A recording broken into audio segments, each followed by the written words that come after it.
But I think Rise makes a lot of sense for them. It does mean that multiple members, if they are around that realm warp, can be grouped in. There is a random time in the game where they say, okay, we're just going to dive bottom and there's nothing they can do about it. Bit of advanced vision here as Scout's just going to walk up. They don't even need to invest the ult just yet. All right, Scout's looking for the taunt. Smoothie can interrupt it, does so. The Monsoon, but the double dunk! And Sneaky and Smoothie just get evaporated. Tower First Blood is available as iBoy continues to shoot that one down.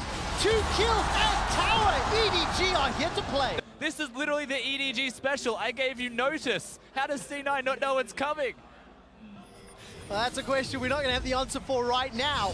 Cloud9 decide they want to try do something in reply. Ground Warp comes down to the bottom lane as Contracts is around, but look at the minimap. There's support coming down. Great little Bramble Smash comes down as Contracts flashes to safety, forced to use the collateral damage to get even further away. Contracts takes down Mouse, but look at Cloud9, they're low. There's one in reply. Impact's down. Jensen gets just as punched in the face by Scout. The preparation of EDG this game is going to make many LPL analysts very optimistic. Perhaps we're going to go all the way to EDG SKT at the end of the day. Whoa, iBoy, he's looking for Sneaky. Built over Peace Anchor comes down. Ace in the whole body block, but iBoy and Mako, they want another tower, Puppet Smith. Not really a hard primary initiator on the side of Cloud9. Sneaky's just going to get smashed away from.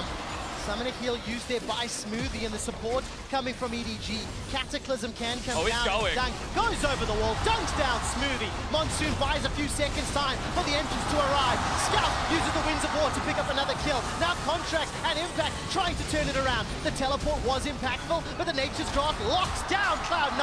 Contracts is dropped by iBoy, the 17-year-old massacring Cloud9. Impact's running for his life. Got some backup from Jensen, but I don't know if this is where you want to be. Jensen and Impact need to pull off a phenomenal outplay in the 2v4, and EDG, they got the kills, they got the tower, and they're getting the hell out.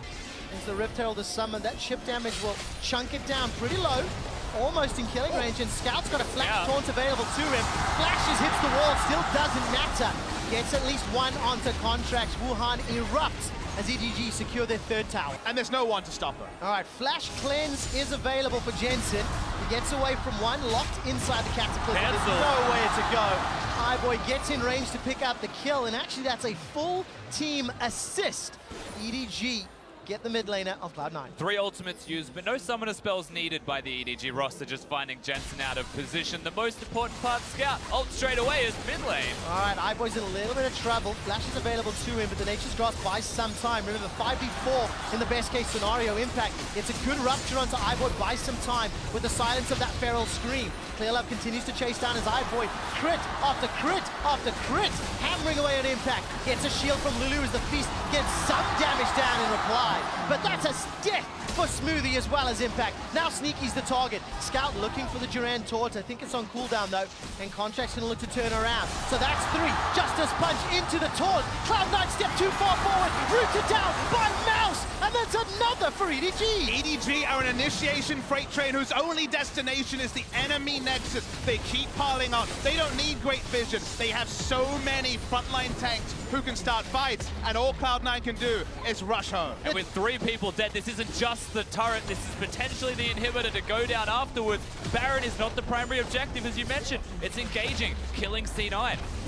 Usually we criticize teams for trying to barrel 5v5, but C9 needs something miraculous to stop watching their objectives go down. All right, Rupture comes up. That's the fight they're looking for. Wild Growth comes down. iBoy survives. There's not enough damage from Cloud9. EDG, however, turn it around. Clearlove is the only sacrifice. iBoy continues to heal up as Scout is sitting on the front line. Gets himself another taunt. Mouse down to 100 HP and running for his life. Scout gets a gigantic shield. Jumps back in with a Justice Punch. A little too overeager for EDG. Ground Warp now might be enough to close it out. Cloud9 trying to turn around. Throws out the overload after overload. Spell Flux comes down in the Rune Prison. Jensen takes down Mako, and Cloud9 survive to live another day. Cloud9 needs something crazy, and they find it. The knockup followed up by the Rise. That's what no QSS can do to you, and the team fight ensues. The power of silence in those team fights, Papa Smithy. The Cho'Gath combination. So good. The power of the Caster Curse too. I did not think that could happen, but after the free damage, EDG got too frisky, and now C9 just try to come and wrestle the game back with a creative Baron. Creative, but also risky, to be fair. iBoy's still here. Reinforcements are arriving. So much damage coming down. 90 caliber net. Why sometimes Smoothie's going to keep getting tagged down from the Baron in the back end. The Beast and Jensen's damage. They take down iBoy. Cataclysm comes out. Clearlove's running for his life as Mouse goes for the flash engage. Cleanse is not going to be enough to lock down Jensen as he continues to run for his life. No flash available to him. Now that Skype's on the front line, it's going to be up to Sneaky to do his best. Winds of War tagging him up, and Mouse and Clearlove, they peace out, and EDG, they stop the Baron. But we're back at Baron. We are indeed, as both teams start to group up. Impact is all the way down the bottom lane. He's making his way up through the river. EDG are now looking for the engage. That's a good nature's grasp, locking down Sneaky. He's the target. Justice Punch is interrupted, but it will not matter. 2 quick kills as Contracts and Sneaky get blown up. Jensen's the next target as he's being run down by Edward Gaming. A shutdown by iBoy. To try and poke down iBoy, and now look at him. All right, Nature's Grasp comes out to split up the team.